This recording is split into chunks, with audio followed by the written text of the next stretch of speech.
In the vast green plains where the wind whispers secrets, a master groom named Yusuf served the powerful Bolu Bey. Yusuf had a young son, Rusun, who followed him everywhere, learning the language of horses. One day, the Bey demanded the finest horse in the land. Yusuf chose a lean, dusty colt that looked like nothing special to the untrained eye, but he saw a spirit of fire hidden within.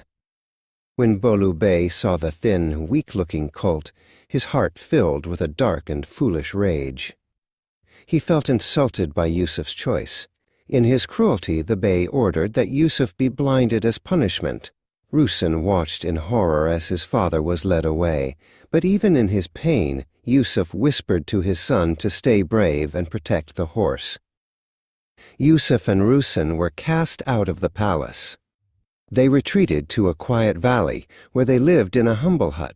Yusuf, though he could no longer see the sun, taught Rusun how to train the gray colt in total darkness. "This horse will be your wings," Yusuf said. "He will be known as Kirat, and he will carry you toward justice." Years passed, and the scrawny colt grew into a magnificent, powerful stallion. Rusun trained with Kirat every day, galloping through the shadows until the horse could leap across wide chasms and run faster than the lightning. Rusun himself grew strong and tall, his heart burning with the desire to right the wrongs of the world. After Yusuf passed away, Rusun took up a new name, Köroğlu, the son of the blind man. He buckled a heavy sword to his waist and slung a long-necked lute, the saz, over his shoulder. He realized that a hero must fight not only with steel, but also with songs that stir the soul. He set off toward the Kamlibel Mountains to build a sanctuary for the oppressed.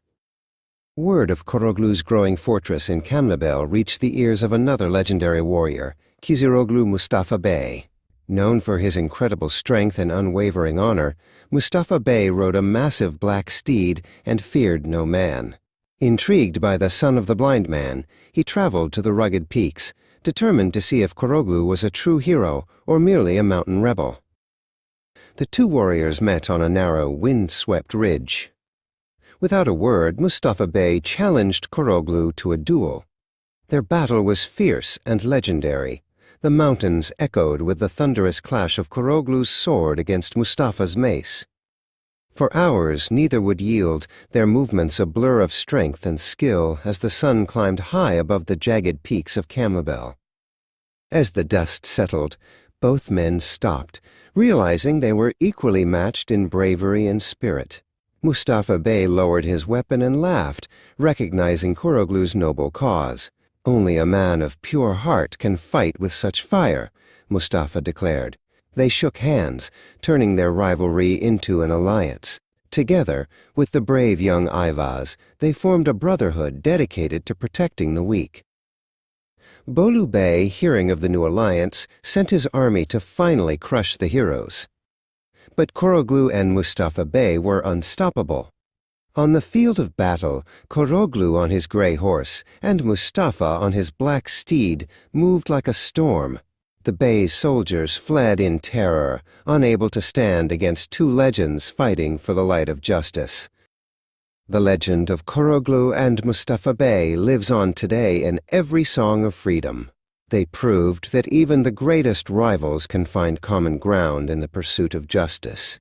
Though the mountains are silent now, the wind still carries the melody of the saz, a reminder that true strength lies in honor and the bonds of a powerful friendship.